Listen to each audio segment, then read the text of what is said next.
Hi, I'm Maija Lettinger, and this is No Bucks Given, the podcast where we have honest conversations about the horse industry. From breaking down myths by unpacking the actual science behind them, or debating both sides of a controversial social issue, No Bucks Given is the equestrian destination where we get to the hard truths around what matters the most, how to best advocate for our horses. Today we're speaking with Gillian Higgins, who is a longtime hero of mine. It was really an out-of-body experience for me to get to interview her. She's an expert in equine anatomy and biomechanics and equine massage. She's also a professional sports and remedial therapist, coach, lecturer, and author. And if you're not familiar with her accolades or her many bodies of work, which include books and online courses, you might recognize her anatomical art, where she paints live horses to help her teach anatomy to students around the world. Just so you guys know, we interviewed Gillian while she was touring in the US, and therefore we met her on the road. We ended up recording this podcast in an arena, so at times the sound is a little bit spotty. I hope that you enjoy this podcast as much as I enjoyed getting to interview one of my longtime heroes. Thank you so much for taking the time to sit down with me, Gillian.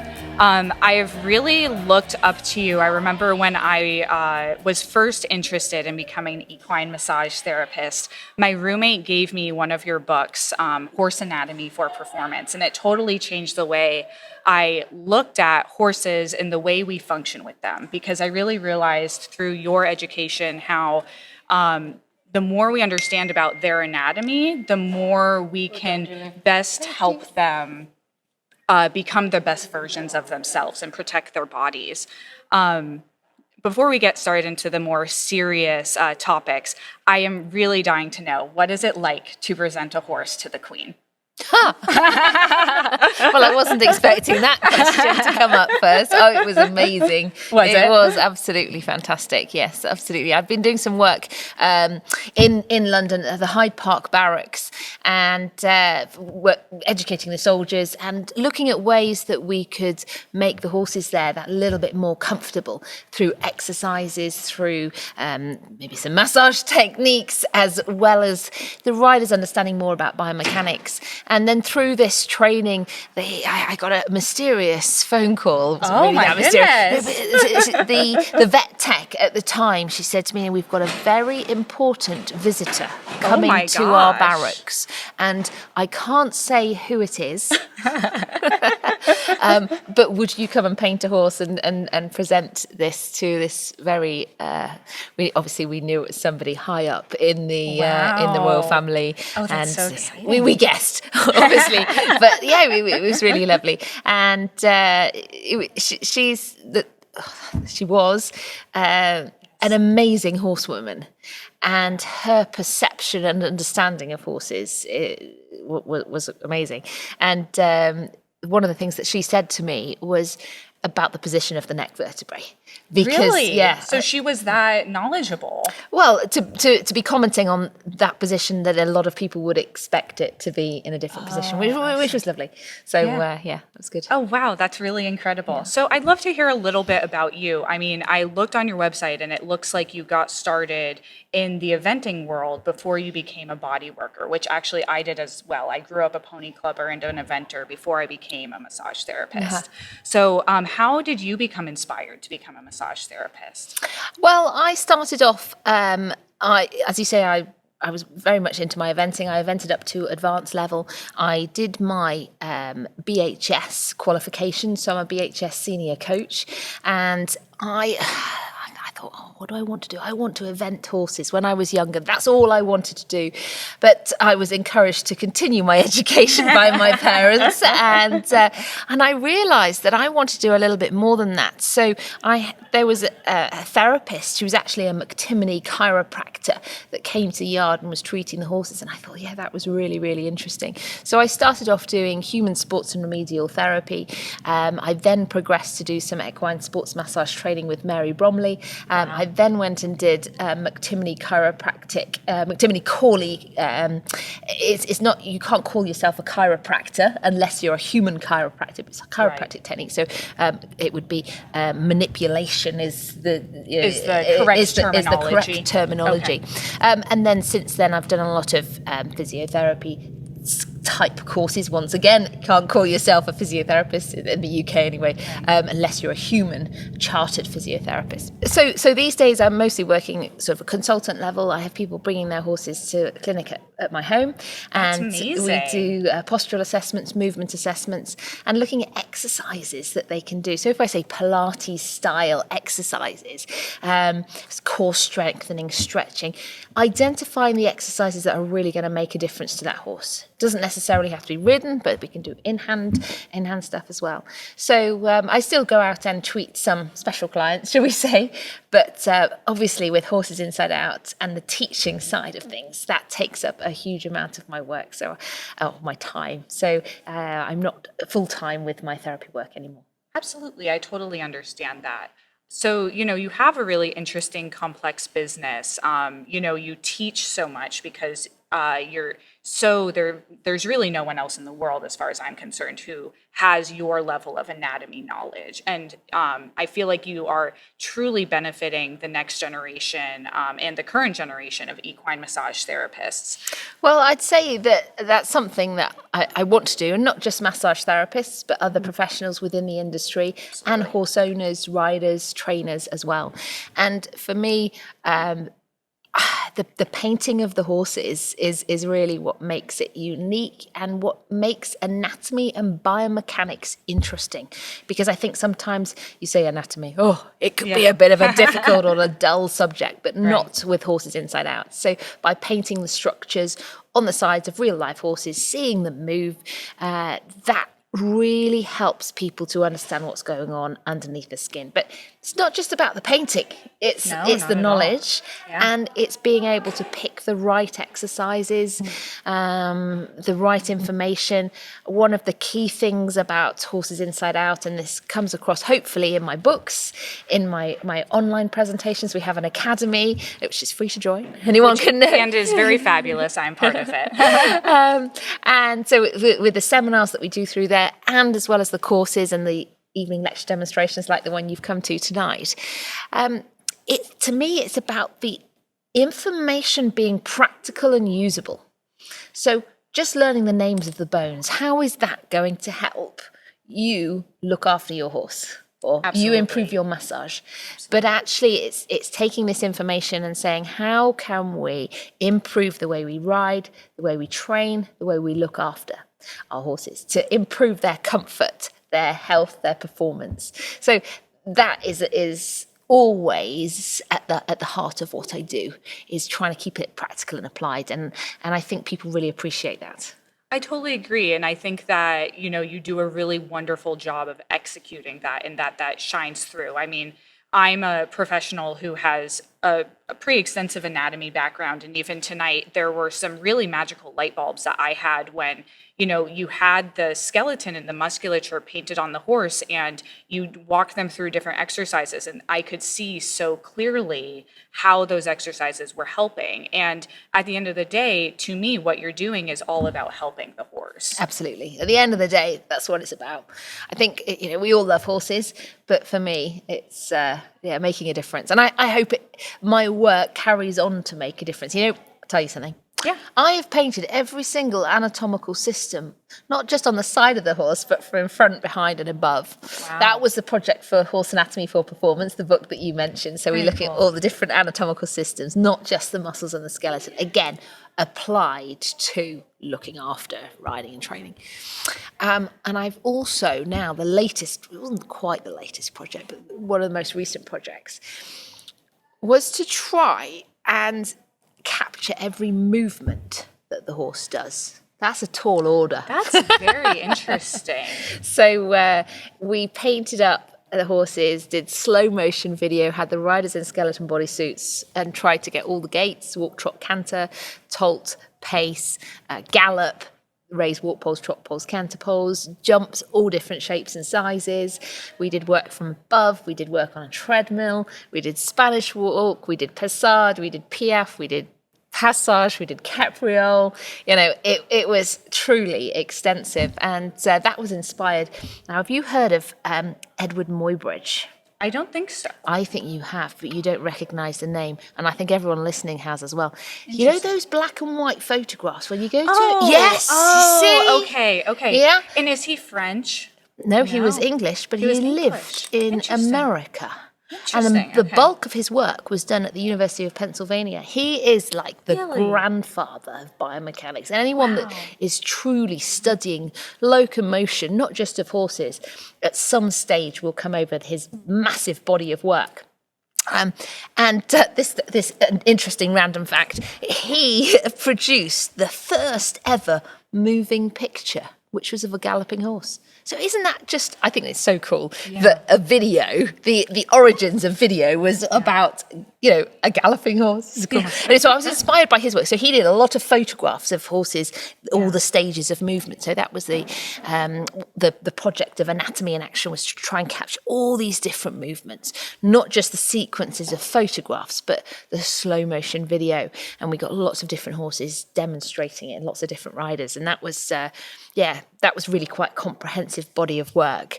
It took 5 years to do, and I hope that is something that's going to be referred back to. You're saying about future generations. I like to think when I'm dead, people look back and go, "Oh yeah, that's really, really good." And I hope that my work carries on helping horses, even when I'm not here to beat the drum, so to speak.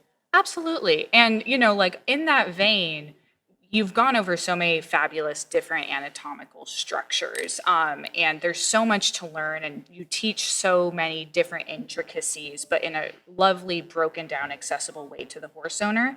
But I'm just curious, for the listeners of this podcast, is there any one anatomical structure you'd very briefly like to touch on and how to help it? No, this is a little bit of a hard question, so you can think about it for a second. Well, there are lots and lots of different structures. Pick one and I'll talk about it. There we go. I really loved, and I think that a lot of people would benefit from this, I really loved you talking about the nuchal ligament. And I think that's one that a lot of people don't know about. Right, yeah. Well, the neck and the nuchal ligament, its connection through to the back and the intricacies of its connections is really quite important. And the nuchal ligament is a ligament that connects from the very back of the skull at the occiput, and it runs from the back of the head. Or, by the way, the occiput is that bony bit that you can feel between the horse's ears. Right. So sometimes it's called the poll. Right. So that ligament, and it's a really quite a thick, strong ligament. If you were to take, I suppose it depends how big your fingers are, but if you were to take 2 of your fingers, that's the sort of, it's a 3 of yours. Okay, 3 of mine. So 3, so it's this like big, thick cord. Yeah, absolutely. Well, it's a double one because you've got left and right side. It's like in a figure of 8 piece sleeve of fascia. Oh, I didn't know that. Yeah, it's in a sleeve of fascia. It's in a sleeve of fascia. Okay, absolutely. Left and right sides. And it runs from the back of the poll all the way to the withers. So this is the funicular part of the nuchal ligament. Just behind the withers, it merges into one. And it carries on, it attaches on to the tops of the bony projections that come out of the vertebrae. These are called the spinous processes. And you can feel when you run your fingers along the midline of the horse's back, you're basically touching the top of the ligament in the back. But it changes its name at the withers and becomes the supraspinous ligament that some people might have heard of. When we say the nuchal ligament and the supraspinous ligament, you think of them as 2 different structures. But when I'm explaining the anatomy, I normally say, it carries on, but it changes its name, because I think that's an important point to recognise, that it is the same continuous structure. So it's the same continuous sheet of connective or band of connective tissue. Yeah, it's that a really ligament. Does connect the horse from head to tail. Yes. Which is so interesting, and it really just goes to show how important it is for us to take care of our horses top to bottom, because the entire body is so connected. I think the connections within the horse are incredible, and you can find them wherever you look. The important thing is, though, to recognise the ones that are relevant. The connection of the nuchal ligament and the supraspinous ligament is important because it helps us to understand how positioning of the head and neck affects the back, also how positioning of the head and neck can potentially influence the limbs and the fore and the hind limbs as well. And it's got the nuchal ligament's an atypical ligament. It's not normal in that a normal ligament in inverted commas sort of thing. Ligaments aren't normally very elastic. Ligaments, the role of a ligament, if you take your knee, for example, you've got collateral ligaments either side. These ligaments stop your leg moving sideways, stop your knee going in a movement it's not supposed to. So that's the role of ligaments normally, but the nuchal ligament has got a lot of elastic fibres in it, which means that, well, it's elastic, like an elastic band, and it actually means it's more about energy saving. So if you look at a galloping horse, they take the head forward. The retraction is almost coming from the recoil of this ligament. So it plays a huge role, not just in affecting the position of the head and neck, as we saw in the lecture demonstration, and how feeding position and head and neck position when you're riding, working them long and low, or if the head's up high, it'll affect the back differently. But also when we start thinking about energy saving and the biomechanics of faster work as well. Absolutely. That's so interesting. And to allow people to take home some of that knowledge and to apply it to their horse. I remember you talking in the demonstration about how the nuchal ligament is part of what's responsible for when the horse drops its head and neck, it helps to open up the back. Yeah. So responsible for dropping the head and neck, more that is the muscles that are going to allow the head and neck to drop down, because gravity can help with that. When the head does go down, that ligament in the neck is more pulled taut. When it's pulled taut, like the elastic band, because it's going to get longer. So when the horse puts his head down, the distance between his poll and his withers becomes longer.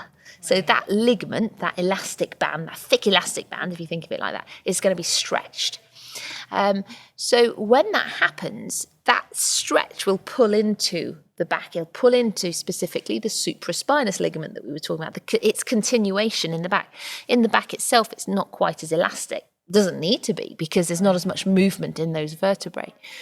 But this pulling, if you like, when we say pulling, you think of it as a negative thing. If you say tension, you think a negative thing. But you can have positive tension. Yeah. Oh, yeah. Positive tension is a good thing. Yeah. Yeah. So we get positive tension into the back, and this influences the spinous processes and can help to lift, due to the orientation of the bones in the back, it help lift the back. And in the lecture demonstration, when we've got them painted up, I think it becomes more obvious. Mm-hmm. You know, as we're talking here, I'm very aware that it sounds a bit complicated what we're talking about. But honestly, when it's painted up and you can see the structures illustrated, it's, But if you're interested in learning more about the positioning of the head and neck and the function of the nuchal ligament, I'd say if you go onto the Horses Inside Out Academy, we've got a presentation on there called Understanding Your Horse's Neck. So there's quite a bit in that presentation if you wanted to see some of those images and videos. That's wonderful. And that leads me to one of my next questions, which is, how do you recommend horse owners start to pursue their knowledge of equine anatomy? Obviously you're an incredible resource. Is it a great place to start with your book or the online academy? Is there anything you recommend them practice at home as they, begin their foray into that world? Absolutely, yes. So obviously I'm going to say come to Horses Inside Out. So we have got lots of different learning opportunities available, definitely. So if reading is your thing and you like books, my books are very, let's say, highly illustrated. I like pictures. I like illustrating things. Yeah. The entry-level books, can you believe it? I can't believe it now. 11 books. Wow. Crazy. You must be so proud of yourself. I mean, I can't imagine how much work goes into not only the writing part of it, but for you, I would imagine that the pictures portion of it is really the bulk of the work. This is so. Those of you that have seen some of my work before, maybe if some of you listening have got the books, just have a little look through and just appreciate for a minute that every painted horse that you see that's a different design is a different day. So we'll do one painting a day, basically. So we'll paint the horse up and then photograph, because it does take a long time to paint the horses, obviously. So there's a huge amount of work, and it's something that I'm just continually adding to and working on. But but if books are your thing, I'd say start off your entry level is anatomy. How your horse moves. So if you're interested in entry level anatomy, how your horse moves is a really good one. But if you're wanting specific exercises, things you can do, we've got Massage for Horses, the book. We've got Pilates for Horses, which are really practical too.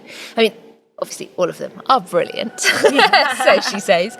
But yeah, those would be like the top three recommendations for your entry level. Progressing on to something like posture and performance, if you're a little bit more into your training and maybe competition, that sort of thing. But if online, video, webinars, podcasts, that sort of thing, check out the Horses Inside Out Academy. That I'd definitely say there's loads of stuff on there, and it's we've once you remember, there's the free tutorial channel which members get access to, so there's loads in there. And then we have different bite-size webinars, seminars, presentations that you can purchase as well if you want to learn more. That's really wonderful. And one of my final questions, you're such a titan in this industry, and so many of us look up to you. Is there anything you recommend for someone just starting out as an equine massage therapist? Any tips you have, any education you really recommend? Yeah. Don't cut corners. Yeah. I think there are a lot of courses in the world. If you're thinking about going into becoming an equine massage therapist, there are a lot of short courses that you can do that give you a quick, easy qualification. Yeah. Don't be tempted. Go for the most expensive, longest course you can possibly do. Yes, absolutely. Because that to me is really, really important. So you get your qualifications and appreciate that you never stop learning. That's so true. I run CPD courses, so continual professional development courses for professional therapists, including massage therapists. And the number of people that say to me, I've finished my course, but I just don't feel ready. Because you start learning, you realise how much more there is to learn. Yes, so even absolutely. Once you've done course, there's going to be more out there. There's going to be more courses to do, more to learn. But I would say every single horse that you see is a personal learning opportunity. Take every opportunity to assess that horse thoroughly. And whilst you're massaging the horse, rather than chatting to the owner about what you did at the weekend, really focus on the job. And think, what is underneath my hands? I often say, what's the difference between, or one of the differences, there are many differences, between a good and a great therapist. One of the biggest differences, I think, between a good and a great therapist is a thorough understanding of anatomy.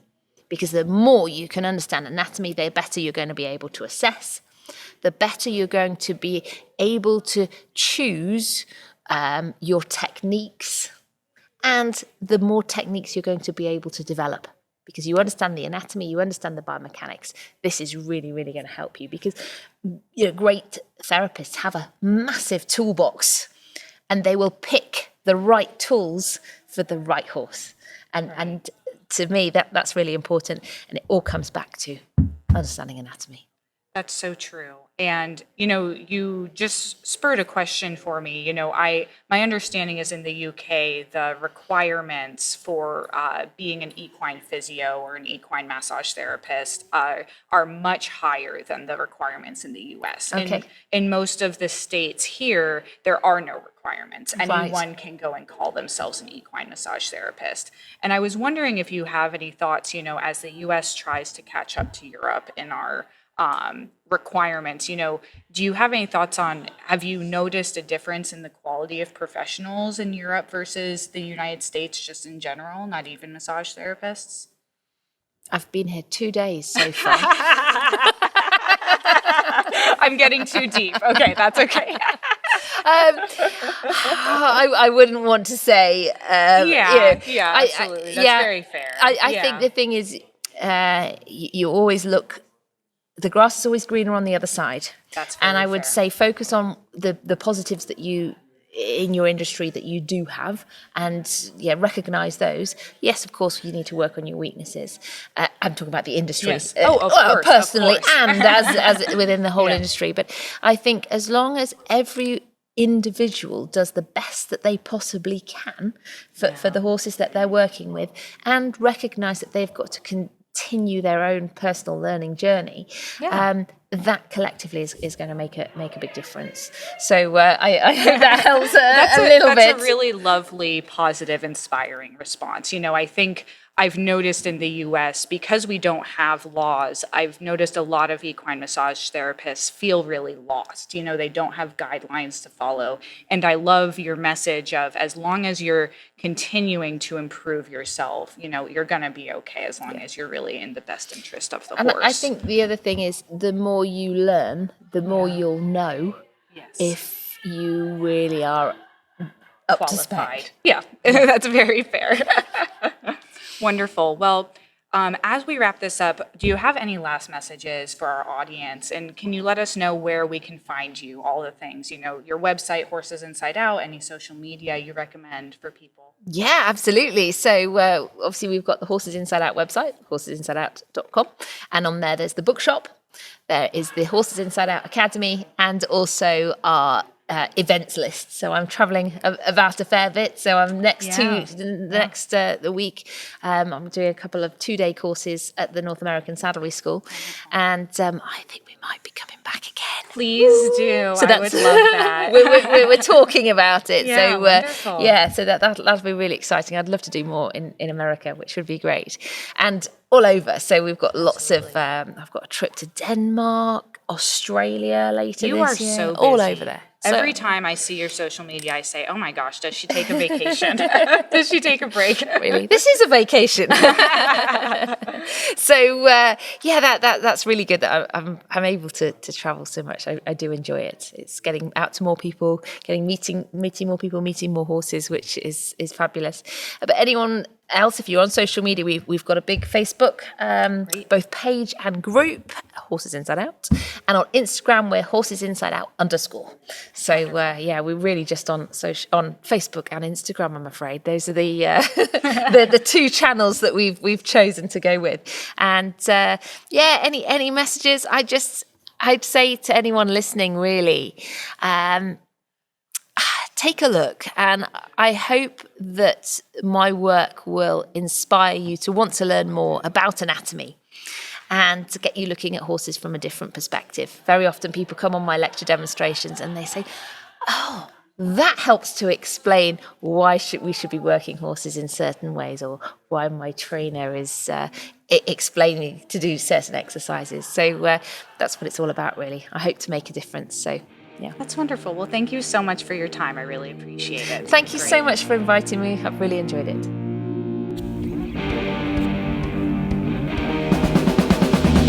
Thank you for listening to No Bucks Given. For more graphics, video explanations, and behind-the-scenes bites, give us a follow at No Bucks Given Podcast on Instagram. To watch the video recording of this episode, subscribe to our channel at Freely Forward Bodywork on YouTube. This episode was produced by myself and my wonderful co-editor, Allie Watson-Vane.